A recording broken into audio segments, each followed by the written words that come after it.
Alisha Fernandez. I'm the features director at MissMalini, and I'm here with the lovely and radiant Neha Dhupia today.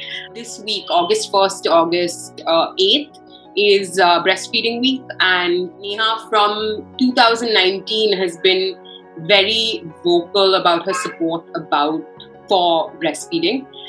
So welcome, Neha. Thank you for doing this. I know it must be hard.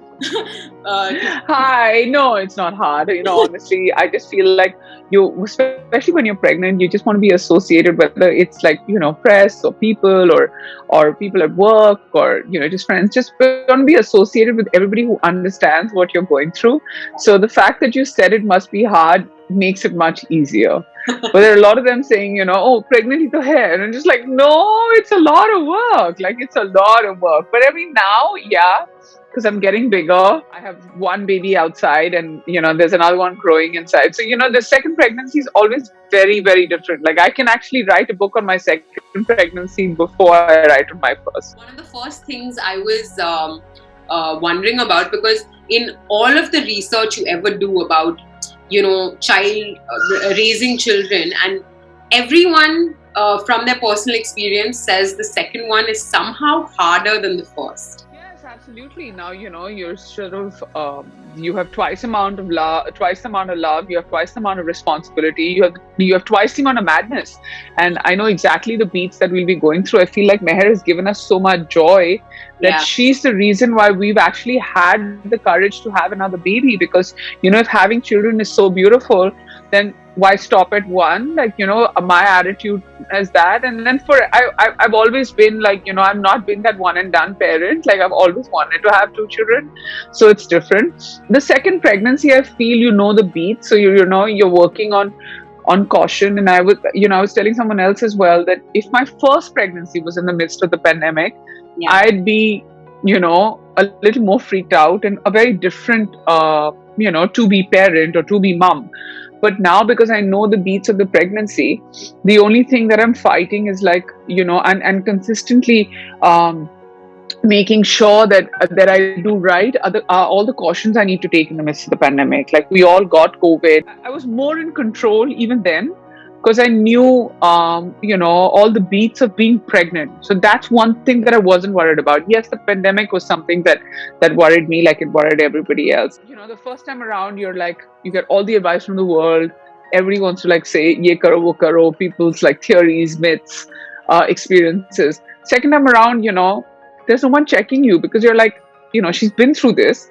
And I've probably been through this more recently than anybody else who has a 5-year-old or a 15-year-old or a 20-year-old. The advice is lesser, which is great. Yeah. You're your own and your best reference point, apart from your own mother. So I have a question for you. Why do you think the need for a breastfeeding week and this whole conversation around normalizing breastfeeding, why is it still needed? And why is so much stigma still attached to it? It's 2021. We've had these conversations multiple times already. What do you think is like stopping it from going forward in that sense? I just feel that, so much needs to be changed. There still has to be, normalizing breastfeeding, not like trivializing it, or not saying that, or not sexualizing it, or, giving comfort. Like, I remember in 2019 when I started Freedom to Feed, and Freedom to Feed basically stands not as a place where you're advocating breastfeeding. It's a place or a community that we have just voices of moms and dads combined, where you can talk about the choices you make, and we're not going to judge you. So whether you want to breastfeed, whether you want to formula feed, whether you want to use a breast pump and take out milk and then give it to your child, whether you decide to do none of the above, all of the above, we're not going to judge you. We want to normalize breastfeeding, so we make it absolutely comfortable for a mom. Because I would have never been able to do this, and I would have never come up with it, but I know how hard it is. It's bad enough that you have this beautiful being that's growing inside of you that comes out, and then you feel, postpartum is very tough. I've been through it. Then I was just like, at that time in 2018, when she was born, 5 or 6 months into her being born, it wasn't so bad. And I was like, maybe just going out, taking my baby for a stroll in a pram would make me feel better. And let's go to a shopping mall and let's see what works out. And that's when I was just like, I reached out to one of the biggest malls in Mumbai, and I was like, there's no breastfeeding space here, so with Freedom to Feed, would you like to do something? And they were like, no, we already have space. And I'm like, how did I miss out on it? They're like, don't you know about that couch that's there in the ladies' toilet? To which I was just shocked. I was just like, how about giving that extra couch space to the restaurant that's outside the bathroom, and asking some of their customers to sit there and let us sit outside and normalize it for us? So that's what I mean. Like, till that mindset does not change, it's not going to work out. Firstly, it's the woman's choice. There are lots of women, me included, sometimes we just want to be left alone when we're feeding. It's not something we want to do publicly, but when we're not left, like if you're on a flight, I don't want to go into like a 2x2 cabin and then take my child in there and feed my child, and they say that it's really good, like, to take your child on you when you're on a flight, because their ear doesn't get, like, the vacuum and suction is really good for them and it doesn't get blocked. So I mean, there's so many different theories and myths and reasons. Like, I remember Priyali Sur, who's been a very big advocate for even the vaccination when it comes to pregnant women wanting, getting vaccinated and making it their choice. She's just had a baby. Along with her, we had many conversations on Freedom to Feed, where we also came forward and pushed the petition through our pages. And then when she had her baby, she decided to breastfeed her baby sitting in her own balcony. And then she had a man staring at her. So my point is, that's her space. Her balcony is her space. Now, just because you can look into it, don't make her uncomfortable. It's so crazy that something that's biological, that every single person on this planet has gone through, most likely, in some format, is sexualized to a point where you're just like, but it's literally life-giving. We started Freedom to Feed, or I started Freedom to Feed, because I was just like, the more voices we have, the more conversations we have, or the more challenges we face, is how you make it normal, by talking about it more and more. Going back to what you were saying about having 2 children, right, in the second pregnancy, I'm sure at some points in time it can be overwhelming, because you have life growing inside you, so you have to take care of yourself. It's a pandemic going on. There's anyways lack of like social interaction, so you need to make sure that they are engaged as well. How do you deal with that? I don't know. I actually, right now, all my time and attention is for Meher. I'm not going to lie, because this beautiful little baby that's growing inside of me can only be looked after if I look after myself. So I do those beats. Like, I go for my walks, and I try and stay like calm and peaceful, meditate a little bit, do some yoga. So it's still self-care. You're in that phase where you're living in self-care. You're eating right. This time around, I'm not eating for 2. It's a myth. Last time around, I was just like eating with a vengeance. Hey, I'm pregnant. Let's just eat, and nothing wrong with that either. But I enjoyed it. But I mean, I'm somebody who likes to get back into fitness in a very big way.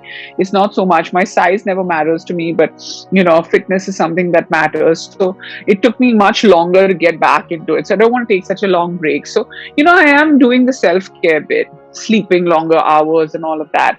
I have a friend who obviously has her own business with her husband, so they worked together, and then they had a baby during the pandemic, and just getting back into the groove of that. How do you think, and how would you manage that, especially with 2? I am working now, and I'm really grateful, and I want to say this, and I want to go out of my way to say this, that when a woman who's pregnant is at work, or when she comes back from pregnancy and is at work, so whether you're in a bank, or whether you're whether you're self-employed, whether you're on a film set, whatever it is, or in a school, more often than not, you're minority, because you're probably like just that one pregnant person in the room, right? You don't always have 6 of us together in a room, or any of that. So firstly, kudos to the people who don't like make it a mandate to send women back home just because they're pregnant. It should be a matter of choice. If I feel good about it, and I've been fortunate enough where I have been self-employed all my life, so I was literally working up to the last minute of having Meher that morning, and then at 1 in the afternoon I was checking mails and I was sending them out again because we had her at 11:30, and then it was a very important part that I had to look into the company work. I think the larger conversation that needs to be had is about pregnant women and making it their choice whether or not they want to quit for that much time, or whether they want such long leave. Like sometimes you don't need that leave, and sometimes you do need it. So you leave it up to the woman and or the mother of the child. So that I am still on a film set. I'm in my third trimester. I'm going to work every day, and I cannot tell you how much joy it brings to me. Like I was literally when my producers said that they're going to change things up and make sure I'm on set, I literally thanked them with folded hands like that, because I was just like, I see the world changing, but has it changed completely? No. Do we have a long way to go? We do. I mean, look at the Olympics. Women who are breastfeeding, they've made an exception there. Yeah. What do we need to learn? But at the same time, brands are dropping other women because they get pregnant and they don't have the faith that women who become moms may not be able to come back that strong, which is wrong. You can't do that. I'm a mom, and we all are moms, and that's our superpower. What's yours? Yeah.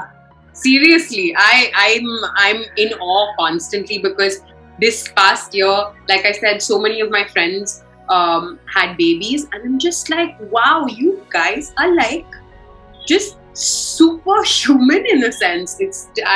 Like I started this conversation, I'm 33 and I still feel like a child who's not ready.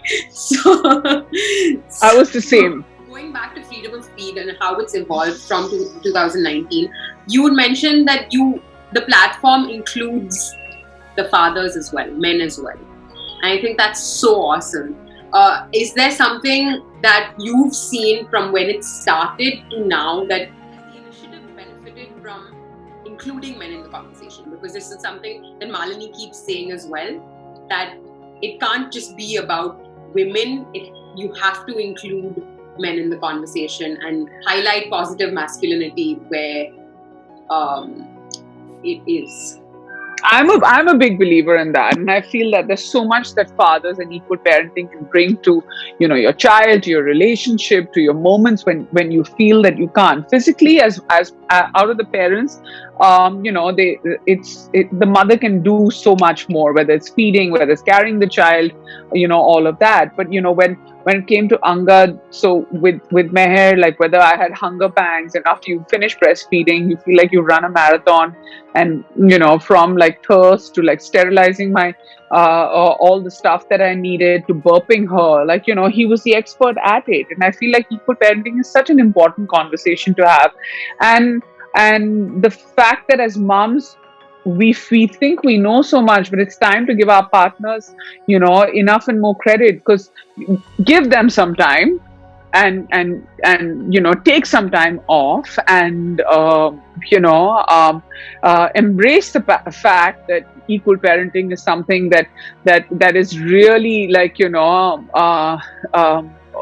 beneficial to your relationship and to your child. I mean, it's not that for everything biological the mother's there, and for everything that's paperwork and administrative the father's there. Not at all. That's not how relationships work. We don't even assign duties. I don't know how to say this. We don't even discuss what you're supposed to do or what am I supposed to do. If I'm there, if I'm at work, he fills in for everything, whether it's art class or diaper change or bathing or whatever. And then when he's out or he's traveling, I fill in for everything. But it's not it's not I won't drive her to work, or I won't do those things. I mean, right now it's a little harder for me, but I mean, I'm still doing it. And it's not that he does all the physical heavy lifting and I'll do all the other stuff. Not at all. He puts her to bed, and storytelling to whatever it takes. It's not a divided chore. Raising a child is something that you do out of pleasure, and both parents are equally good at. But where do you think Bollywood should be going in terms of their representation of mothers?